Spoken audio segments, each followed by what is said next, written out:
Assalamualaikum warahmatullahi wabarakatuh. Perkenalkan, nama saya Fikri Arniansyah dengan NIM 7012101008 dari kelas 4C, Fakultas Sains dan Teknologi, Prodi Sistem Informasi, UIN Sultan Taha Saifuddin Jambi. Di video kali ini saya akan membahas Project Management Office atau PMO.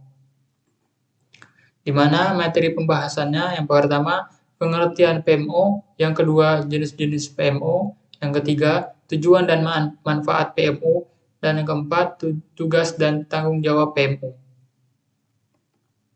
Yang pertama pengertian PMO. Project Management Office atau PMO adalah sebuah departemen atau fungsi dalam organisasi yang bertanggung jawab untuk mengelola, mengkoordinasikan, dan memfasilitasi aktivitas manajemen proyek di seluruh organisasi. PMO berfungsi sebagai pusat pengelolaan proyek yang mengembangkan dan menerapkan standar proses, metode, dan alat yang konsisten untuk manajemen proyek. Jadi PMO ini membantu meningkatkan keberhasilan proyek dengan menyediakan bimbingan, dukungan, dan pemantauan terhadap proyek-proyek yang sedang berjalan. PMO juga berperan dalam menyusun dan mengelola portofolio proyek organisasi, memastikan proyek-proyek memiliki tujuan yang jelas, mengelola sumber daya, dan mengkoordinasikan tim proyek. Yang kedua, jenis-jenis. 1. Direktif atau pengarahan. Yang kedua, suportif atau mendukung. Yang ketiga, controlling atau mengontrol. Yang pertama, direktif. Memegang kontrol secara penuh dan tinggi dari sebuah proyek perusahaan. PMO dengan peran direktif berfungsi sebagai pihak yang memberikan arahan dan pengambilan keputusan strategis terkait proyek. PMO ini memiliki kewenangan yang kuat dalam mengatur dan mengendalikan proyek. Mereka terlibat secara langsung dalam pengelolaan proyek, menetapkan kebijakan, memantau kinerja, serta memberikan panduan dan bimbingan kepada manajer proyek dan tim. Tujuan dari PMO direktif adalah memastikan proyek-proyek dilaksanakan sesuai dengan standar dan kebijakan yang ditetapkan oleh organisasi. Yang kedua, suportif. Mengambil peran sebagai konsultan terhadap proyek dengan memberikan pelatihan dan informasi. PMO dengan peran suportif berfokus pada memberi dukungan, panduan, dan sumber daya kepada manajer proyek dan tim. Mereka menyediakan bantuan dalam hal pengembangan metodologi, template, proses, dan alat manajemen proyek. PMO jenis ini juga dapat memberikan pelatihan, mentoring, dan peningkatan kapabilitas untuk meningkatkan keahlian manajemen proyek di seluruh organisasi. Dengan pendekatan yang lebih kolaboratif, PMO supporting bekerja sama dengan tim proyek untuk mencapai kesuksesan proyek. Yang ketiga, controlling. Memberikan bantuan dan memastikan karyawan menggunakan tools hingga proses pengerjaan proyek dengan benar.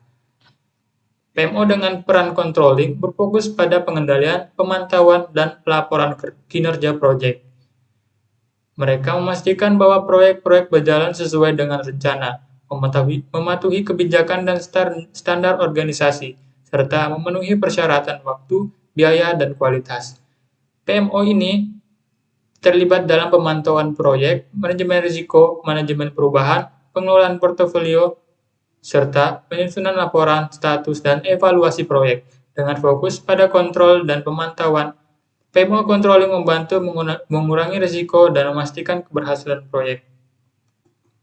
Yang ketiga, tujuan dan manfaat PMO. Tujuan Project Management Office atau PMO. Yang pertama, peningkatan kinerja proyek. Bertujuan untuk meningkatkan kinerja proyek secara keseluruhan. Mereka melakukan pemantauan proyek, mengevaluasi pencapaian terhadap tujuan proyek, dan memberikan rekomendasi perbaikan yang diperlukan untuk meningkatkan kualitas dan keberhasilan proyek. Yang kedua, pengelolaan sumber daya.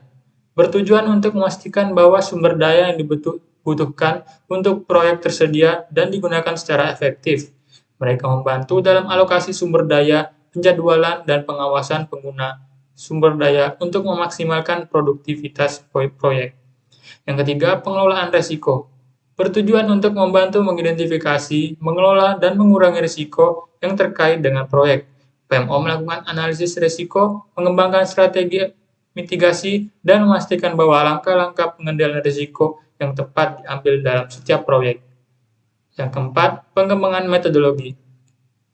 Bertujuan untuk mengembangkan metodologi dan framework yang efektif untuk pengelolaan proyek. Metodologi ini mencakup langkah-langkah, proses, dan alat yang dapat digunakan untuk memandu manajemen proyek dari awal hingga akhir. Yang kelima, koordinasi dan kolaborasi. Bertujuan untuk meningkatkan koordinasi dan kolaborasi antar tim proyek, departemen, dan pemangku kepentingan. Dengan memfasilitasi komunikasi yang efektif dan mengkoordinasikan kegiatan proyek, PMO membantu memastikan bahwa proyek-proyek berjalan sesuai dengan rencana dan tujuan yang ditetapkan. Selanjutnya, manfaat Project Management Office atau PMO.